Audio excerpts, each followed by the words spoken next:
अब हामीले part 10 solve गर्छौँ। यो हाम्रो अल्टरनेटिभ करेन्टको यानी बोर्ड एक्जामको 2072 को सेट सी को क्वेसन नम्बर 9 मा पनि सोधेको हो। यो क्वेसन मैले अलरेडी सोल्भ गरिसकेको छु। तपाईहरुले यो क्वेसनलाई भिडियोलाई पाउज गरेर यसरी हेर्न सक्नुहुन्छ मैले कसरी सोल्भ गरेको छु। अनि यो यसको यो फर्स्ट पार्ट यस्तो हो अनि यसको यो सेकेन्ड पार्ट भन्दाखेरि पुरा सल्युसन यो साइड पनि छ। मैले यसरी राखिदिन्छु, तपाईहरुले भिडियो पाउज गरेर हैन हेर्न सक्नुहुन्छ। अनि मैले फेरि यो क्वेसन सोल्भ गर्ने छु अनि म बेसिक कन्सेप्ट भन्ने तपाईहरुको लागि हेर्नुस्। यो क्वेसन पढौँ हामी।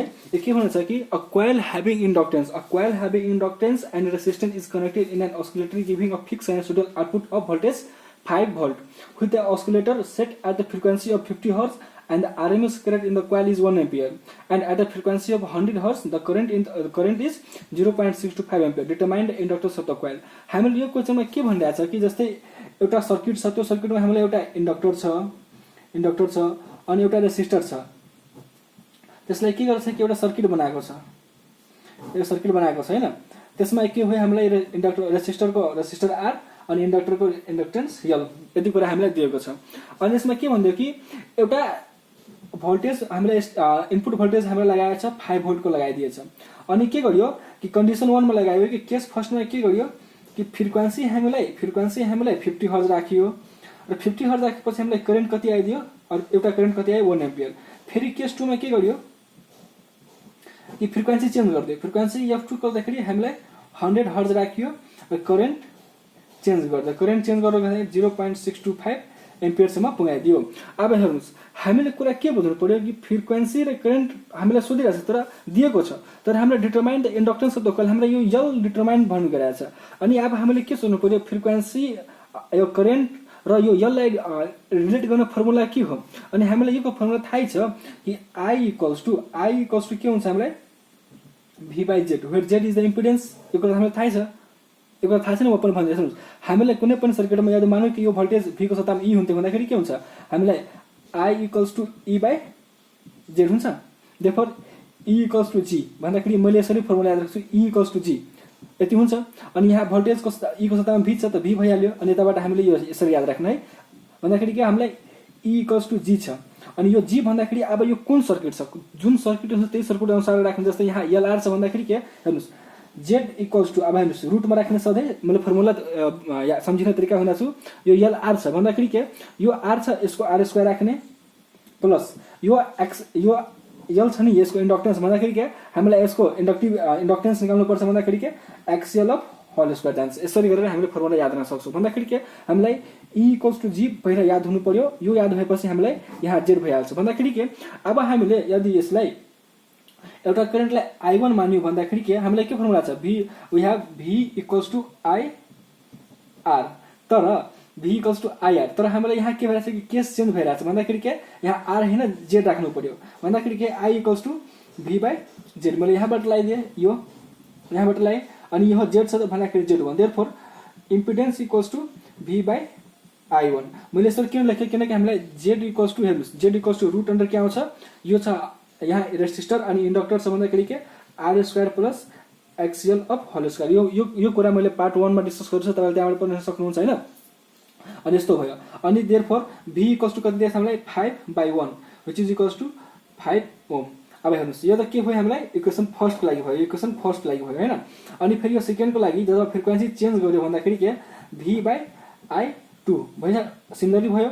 अनि V भन्दाखेरि के 5 अनि 0.625 अनि यसलाई क्याल्कुलेट गर्दाखेरि कति आउँछ हामीलाई 5 divide by 0.625 equals to 8 ohm आयो। तर हामीलाई त यहाँ इन्डक्टेन्स L निकाल्नु छ तर हामीलाई थाहा छ कि Z इक्वल्स टु के हुन्छ Z इक्वल्स टु कुन सर्किटमा यहाँ LR सर्किट छ अनि L भन्दाखेरि के हुन्छ R² plus XL where XL equals to के हुन्छ ओमेगा L। अब हेर्नुस् यो याद पनि भने फर्मुला तपाईले कसरी याद राख्ने हेर्नुस् यो XL छ त्यसको मिनिङ के भयो x लाई के भने x पछि के हुन्छ हामीलाई omega x equals to omega L राख्ने। L छ भन्दाखेरि के यो L छ यस्तो भन्दाखेरि के सेम स्टेट लाइनमा। अनि मानौ कि यहाँ inductance of the capacitance of the capacitor भन्दाखेरि के हुन्थ्यो यो C छ भन्दाखेरि यो C टर्निङमा गइराछ यो C टर्निङमा गइराछ भन्दाखेरि के यो तलतिर याद राख्ने। हामीले कहिले काहीँ कन्फ्युज हुन्छ नि त्यसैको लागि सम्झिने तरिका मैले भने के कसरी x L को के हुन्छ कि L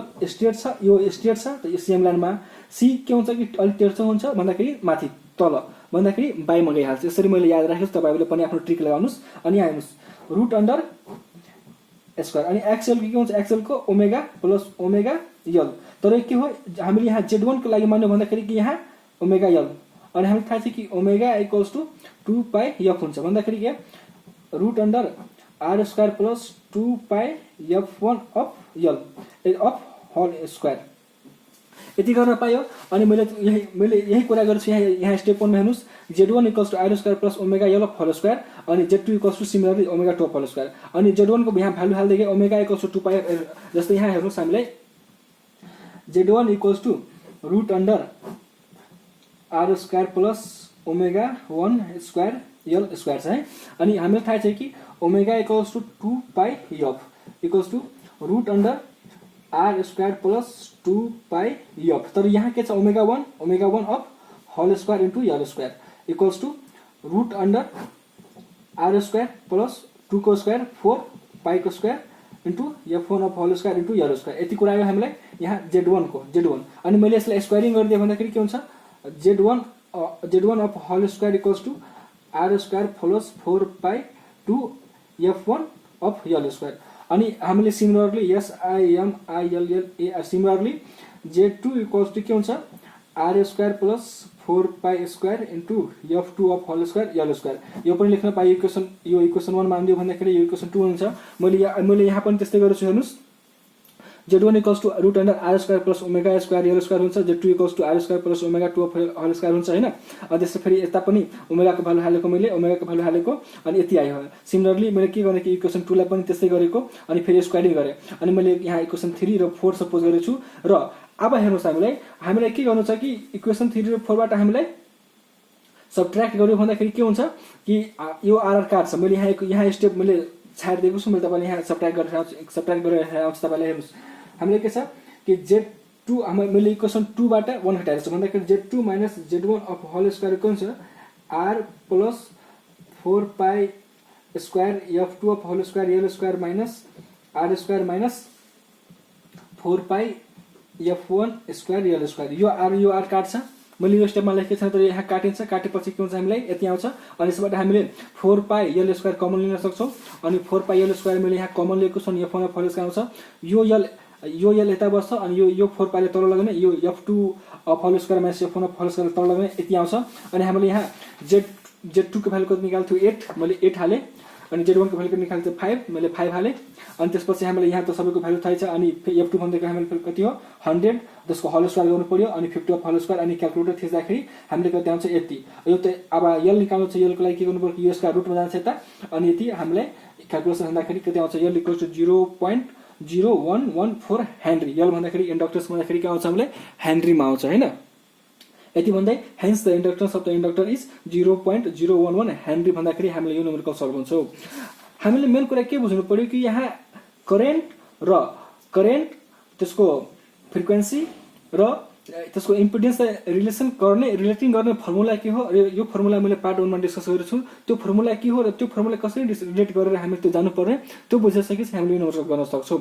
अनि हामीले अर्को पार्ट गर्ने नै छौं अनि तपाईले एउटा लाइक अनि कमेन्ट गरिदिनु होला। Thank you.